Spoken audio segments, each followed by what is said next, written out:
প্রিয় দর্শক, ঈদের দিন শুধু আনন্দের দিন নয়, এটা আল্লাহর পক্ষ থেকে রহমত ও মাগফিরাত পাওয়ার বিশেষ সুযোগ। আপনি কি জানেন, মাত্র কিছু আমল করেই গুনাহ মাফ, রিজিকে বরকত আর আল্লাহর সন্তুষ্টি পাওয়া সম্ভব। চলুন জেনে নিই ঈদের দিনের গুরুত্বপূর্ণ আমলগুলো। 1. তাকবীর বেশি বেশি পড়া।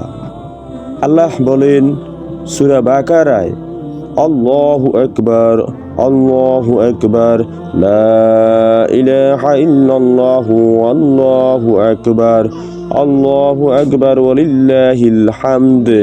অর্থ, আল্লাহর সর্বশ্রেষ্ঠ, সব প্রশংসা তার জন্য। 2.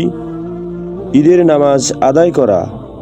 নবী সাল্লাল্লাহু আলাইহি ওয়াসাল্লাম নিয়মিত ঈদের নামাজ আদায় করতেন।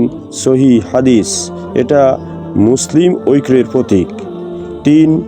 পরিষ্কার পরিচ্ছন্নতা ও সুন্দর পোশাক। নবী সাল্লাল্লাহু আলাইহি ওয়াসাল্লাম ঈদের দিন উত্তম পোশাক পরতেন। এটা সুন্নাহ। ভিডিওটি ভালো লাগলে এখনই লাইক দিন, চ্যানেলটি সাবস্ক্রাইব করুন আর কমেন্টে লিখুন ঈদ মোবারক। বিশেষ আমল ও দোয়া।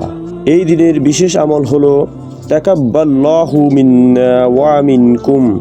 অর্থ, আল্লাহ আমাদের আমল কবুল করুন। দুনিয়া ও আখিরাতের জন্য দোয়া, রব্বানা আতিনা ফিদ দুনিয়া হাসানা ওয়া ফিল আখিরাতি হাসানা ওয়া কিনা আযাবান নার। অর্থ, দুনিয়া ও আখিরাতে কল্যাণ দিন এবং জাহান্নাম থেকে রক্ষা করুন। ইস্তিগফার পড়া। আস্তাগফিরুল্লাহ। কুরআনে বলা হয়েছে ইস্তিগফার করলে রিজিক বৃদ্ধি পায়। ঈদের দিনকে শুধু আনন্দে নয়, ইবাদতে ভরিয়ে তুলুন। আল্লাহ আমাদের সবাইকে আমল করার তৌফিক দান করুন। আমিন। সবাইকে জানাই ঈদ মোবারক।